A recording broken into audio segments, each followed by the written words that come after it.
বাস্তুশাস্ত্রে এই ৫-০টি নিয়ম মেনে চলুন, জীবন বদলে যাবে।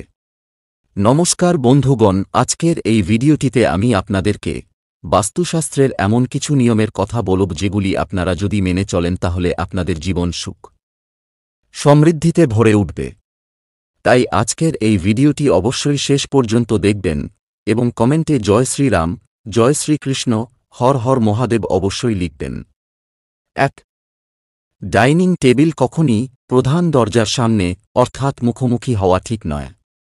দরজা থেকে যেন টেবিল দেখা না যায়। ২. উত্তর পূর্ব দিকে তুলসী গাছ রাখা উচিত। ৩. যেখানে আপনি টাকা রাখেন সেই স্থান সবসময় দক্ষিণ দিকে হওয়া উচিত। ৪. বাড়িতে যে দরজা দেওয়া থাকে তার দরজা এমনভাবে করবেন যেন তা খোলার সময় উত্তর দিক করেই খোলে। ৫. যদি বাড়ির দরজা খোলা বা বন্ধ করার সময় শব্দ হয় তাহলে তা শুভ নয়। দরজায় নিয়মিত তেল দিন যাতে এই শব্দ না হয়। ৬. ঘুমোবার সময়ে উত্তর দিকে মাথা করে একেবারেই ঘুমোবেন না, এতে শরীর খারাপ হয়। ৭. বাড়ির দক্ষিণ পূর্ব কোণে কখনই হনুমানের মূর্তি বা স্ট্যাচু রাখতে নেই, থাকলে তা সরিয়ে দিন। ৮. বাড়ির উত্তর পূর্ব দিক যতটা সম্ভব খোলামেলা রাখুন, এখানে বেশি কিছু তৈরি করবেন না। ৯. বেডরুমে বিছানা পাতার সময় মনে রাখবেন যেন খাটের উপর কোনো বিন না থাকে, এতে নেগেটিভ এনার্জি তৈরি হয়। ১০. বাড়ির উত্তর পূর্ব দিক সব সময় পরিষ্কার রাখুন, না হলে বাড়ির প্রধানের শরীর খারাপ লেগেই থাকে। ১. বাথরুম ব্যবহার করার পর দরজা বন্ধ করুন। বাথরুমের দরজা খোলা রাখলে সব সময় তা নেগেটিভ এনার্জি তৈরি করে। ১-২ বাড়ির হল ঘরে বা ডাইনিং রুমে একটি উদিত সূর্যের ছবি থাকলে ভালো, এতে পজিটিভ এনার্জি আসে। ১-৩ ঘর পরিষ্কার করার কোনো রকম উপকরণ যেন রান্নাঘরে না থাকে, থাকলে সরিয়ে নিন।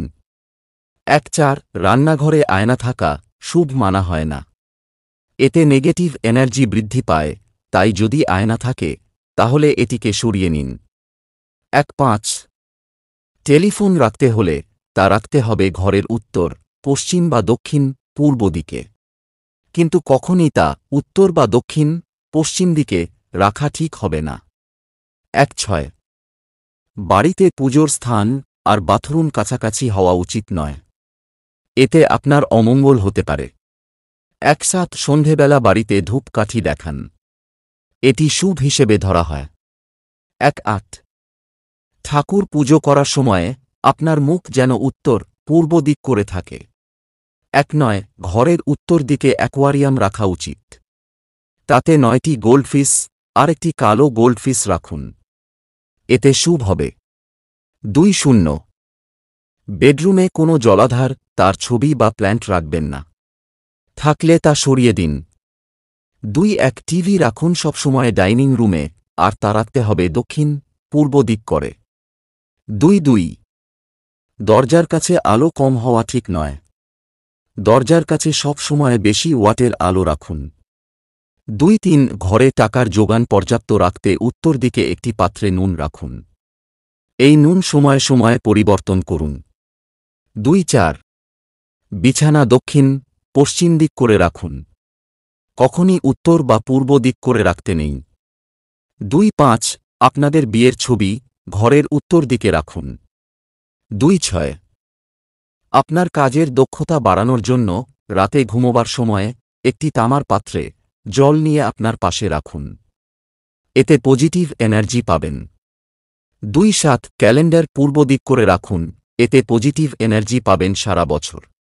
২-৮ বাড়ির প্রতি কোণ যেন আলো পায় সেই দিকে খেয়াল রাখুন, কোণে যেন ময়লা না থাকে। ২-৯ এমন কোনো কিছুর ছবি রাখবেন না বাড়িতে যা থেকে নেগেটিভ এফেক্ট আসে, সবুজ গাছের ছবি রাখতে পারেন। ৩-০ বাড়ির উত্তর পূর্ব দিকে ঠাকুর ঘর করুন, আর ঠাকুরের মুখ রাখুন উত্তর দিক করে। ৩-১ উত্তর পশ্চিম দিকে কখনই বাচ্চাদের ঘর হওয়া উচিত নয়। ৩-২ দক্ষিণ পূর্ব দিকে কখনই রান্নাঘর হওয়া উচিত নয়, এতে বাড়ির শান্তি বিঘ্নিত হয়। 3 দক্ষিণ দিক করে বাথরুম হওয়া উচিত নয়। 3 বেডরুম কখনই দক্ষিণ পশ্চিম দিক করে করতে নেই, এতে অশান্তি বাড়ে। 3 বাড়ির দরজা আর জানালার অভিমুখ পূর্ব বা উত্তর দিক করে থাকা উচিত। 3 বাড়ির বড়দের ছবি সব সময় দক্ষিণ দিকে রাখা উচিত। 3 খাওয়া হয়ে যাওয়ার পর সিঙ্কে অনেকক্ষণ বাসন রাখা উচিত নয়, এতে বাড়ির দারিদ্র্য প্রকাশ পায়। 3 মনে রাখবেন, বাড়ির 3টি দরজা থাকলে তাদের অভিমুখ যেন একই দিকে না হয়। 3 বাড়ির মাঝখান করে যেন প্রধান দরজা না থাকে। 4 প্রধান দরজা পূর্ব বা উত্তর দিক করেই থাকা উচিত। 4 প্রত্যেক দিন ইষ্টদেবের সামনে প্রার্থনা করুন। 4 ক্যাকটাস জাতীয় গাছ বাড়িতে থাকা ঠিক নয়। 4 বাড়ির বাইরে ছোট বাগান করে সুগন্ধি গাছের চারা লাগান, এটি শুভ মানা হয়। 4 প্রধান দরজায় স্বস্তিক চিহ্ন ব্যবহার করুন। 4 প্রধান দরজার কাছে আপনি গণেশ বা লক্ষ্মীর মূর্তি রাখতে পারেন। 4 প্রধান দরজার দৈর্ঘ্য যেন প্রস্থের দ্বিগুণ হয়। 4 প্রধান দরজার কাছে কোনো জলের উৎস রাখা ঠিক হবে না। 4 ঘরের দরজা বা জানলার রং কালচে হওয়া ঠিক নয়, এতে নেগেটিভ এনার্জি বৃদ্ধি পায়। 4 বাড়ির কোনো কোণের দিকে খাঁজ হয়ে থাকা শুভ বলে মানা হয় না। 5 বাড়ির প্রধান দরজার সামনে কোনো মন্দির থাকলে তা শুভ বলে ধরা হয় না। ফটকিরি বা লবঙ্গ নয়, এই জিনিস রাখলেই সর্বদা মানিব্যাগ থেকে উপচে পড়বে টাকা পয়সায়। দেবী লক্ষ্মীর আশীর্বাদ পেতে কে না চায়, তাই ধনলক্ষ্মীর আশীর্বাদ পেতে অনেকেই অনেক কিছু প্রতিকার মেনে চলেন। মানিব্যাগে সর্বদা টাকা পয়সা মজুত রাখা কারোর পক্ষেই সম্ভব নয়। নিজের পার্সে অনেকেই ভগবানের ছবি রাখেন, আবার অনেকে বাস্তু মতে ফটকিরিও রেখে দেন। মনে করা হয় এতে মানিব্যাগে সবসময় টাকা পয়সা উপচে পড়বে। হিন্দু ধর্মমতে দেবী লক্ষ্মী হলে ধন সম্পদের প্রতীক, তাই আচারনিয়ম মেনে চললে ও ভক্তিভরে আরাধনা করেল দেবী লক্ষ্মী সর্বদা আশীর্বাদ প্রদান করেন। তাই ধনদেবীকে মন থেকে আরাধনা করলে ভক্তের জীবনে কখনো আর্থিক সংকট থাকে না।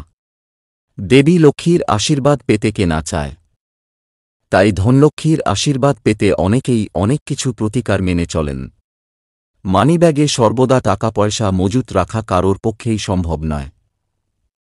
নিজের পার্সে অনেকেই ভগবানের ছবি রাখেন, আবার অনেকে বাস্তু মতে ফটকিরিও রেখে দেন।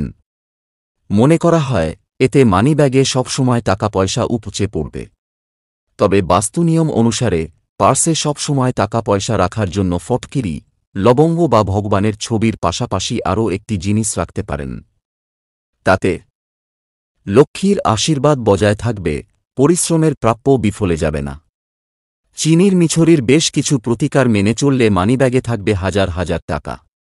ধর্মীয় বিশ্বাস অনুসারে দেবী লক্ষ্মী চিনির মিছরি খুব পছন্দ করেন। প্রসাদ হিসেবে মিছরিও নিবেদন করা হয়, তাই পূজার সময় লক্ষ্মীর সামনে চিনির মিষ্টি নিবেদন করুন। প্রসাদ হিসাবে চিনি বিতরণ করতে পারেন, এতে শুধু আপনার ইচ্ছাই পূরণ হবে তাই নয়, লক্ষ্মীর আশীর্বাদও বজায় থাকবে সারা জীবন। চাকরির ক্ষেত্রে প্রমোশন বা উন্নতি পাবেন হাতে নাতে। বিবাহের বয়স হলেও অনেকের সময়মতো বিবাহ হয় না। জ্যোতিষশাস্ত্র অনুসারে সেই সব ব্যক্তিদের ভগবান শ্রীকৃষ্ণ ও রাধারানীকে পূর্ণ আচারের সঙ্গে পুজো করা উচিত। এই দুই দেবদেবীকে তুলসীর সঙ্গে চিনি নিবেদন করলে উপযুক্ত জীবনসঙ্গী পেতে পারেন। বিবাহিত জীবনও সুখী হয়। জ্যোতিষশাস্ত্র অনুসারে কুণ্ডলিতে শনিদেবের অশুভ প্রভাবে নানা সমস্যা তৈরি হয়। শনিদেবের কুদৃষ্টি এড়াতে প্রতি শনিবার কালো পিঁপড়াকে চিনির দানা খাওয়ানো উচিত। এই প্রতিকারে শনিদেব প্রসন্ন হন, শনির অশুভ প্রভাব থেকে মুক্তি পেতে পারেন। তো এই ছিল আজকের বাস্তুশাস্ত্র নিয়ে কিছু মূল্যবান তথ্য। যদি ভিডিওটি আপনাদের ভালো লেগে থাকে তাহলে অবশ্যই একটি লাইক করবেন এবং এই ধরনের নিত্যনতুন ভিডিও প্রায়ই দেখার জন্য আমাদের চ্যানেলটি সাবস্ক্রাইব করে আমাদের সাথে থাকবেন। ধন্যবাদ।